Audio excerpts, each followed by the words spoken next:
Honorable Chairman, AP State Legislative Council, Honorable Speaker, AP Legislative Assembly, and Honorable Members of the State Legislature. It is indeed an honor and privilege for me to address the esteemed joint session of this Legislative Assembly on this momentous occasion of the budget session 2025-26. The people of Andhra Pradesh have bestowed an unprecedented mandate to my government in the assembly elections, reflecting their trust and confidence in the leadership of Shri Narendra Chandrababu Naidu Garu, Honorable Chief Minister,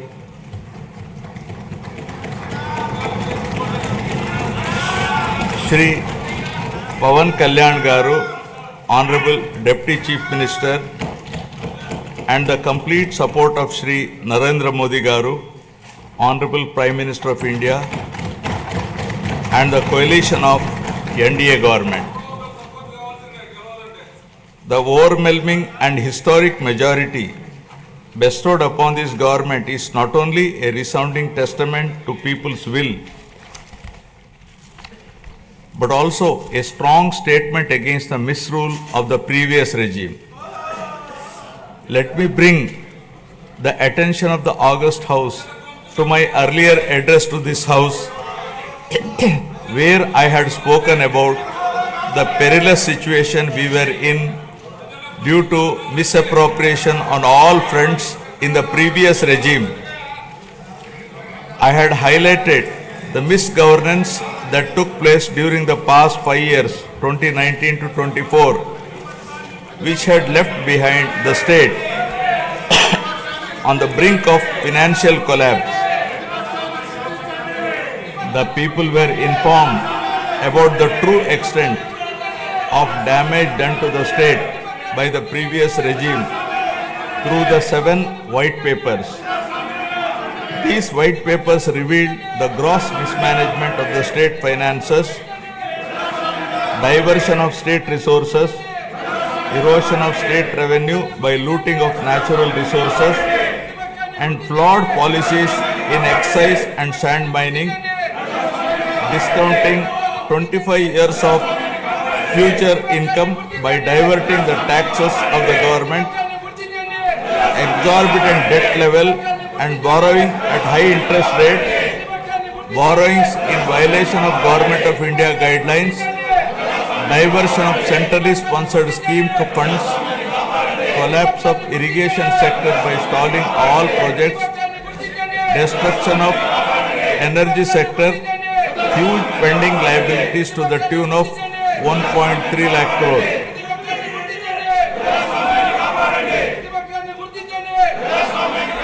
From the very first day in office, my government, under the visionary leadership of Honorable Chief Minister Shri Chandrababu Naidu Garu, has conceptualized Super 6 promises and has steadfastly begun working towards the welfare of the people and the revival of the state, reviving the past glory of brand Andhra. Within the first few days, we have taken decisive steps to fulfill our commitments and bring tangible improvements in people's lives, which include abolition of Land Titling Act, enhancing social security pensions to rupees 4,000, announcing of mega DSC for recruitment of 16,347 teachers, strengthening the education sector, conducting a skill census to assess and enhance employment opportunities, reviving 204 Anna canteens, improving rural infrastructure, mission for pothole-free roads, and implementing a free sand policy.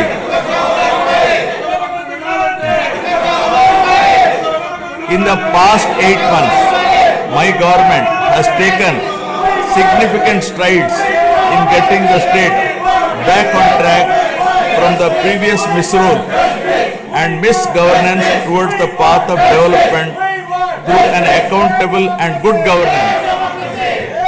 We have revived 74 out of 93 currently central sponsored schemes which were sponsored by previous regime by clearing liabilities of 9,371 crores.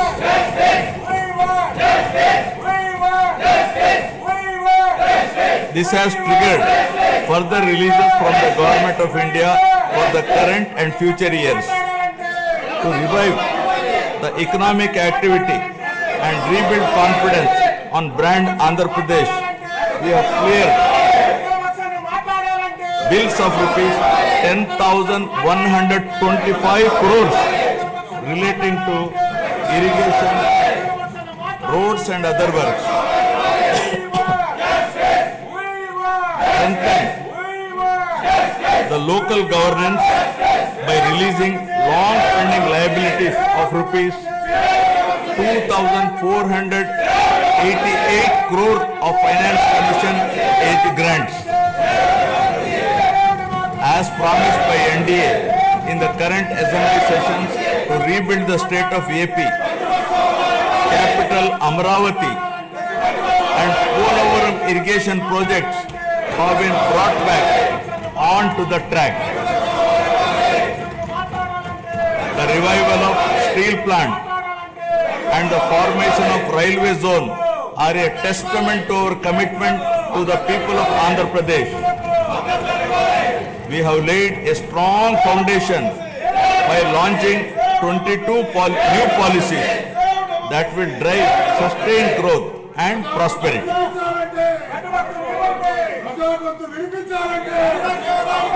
I am proud to share that our efforts are already showing results. We are attracting global giants like Google, ArcelorMittal Steel Company, Tata Power, Grenco Group, BPCL, TCL and others with massive investments.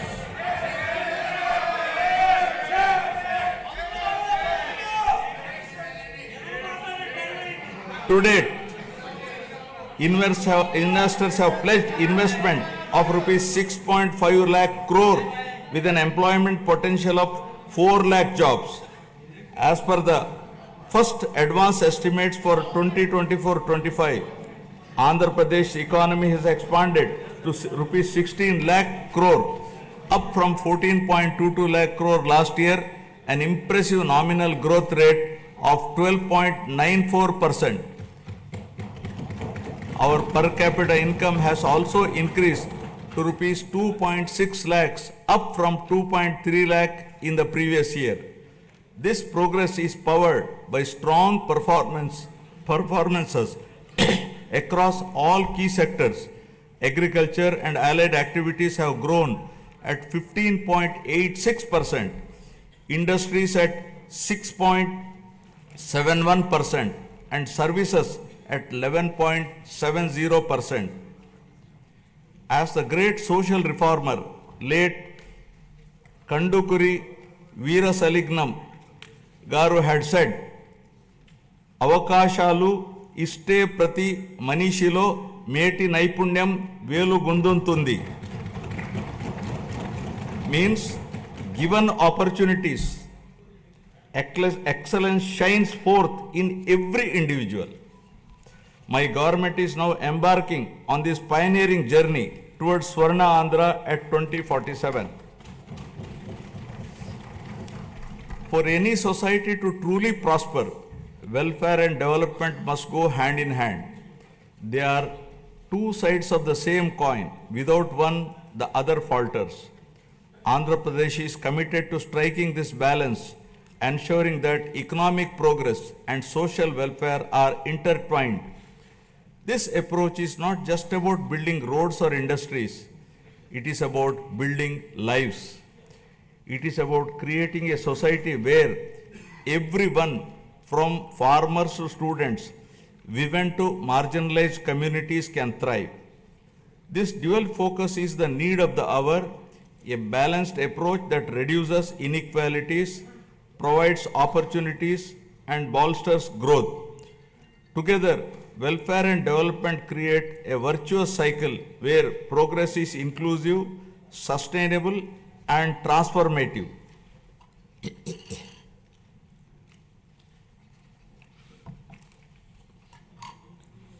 The Honorable Chief Minister was the pioneer in empowering women through self-help groups in India. As early as in 1995, self-help groups were made a pivotal role of the state's economic activity by encouraging entrepreneurship, becoming a role model and proof of concept for the entire country.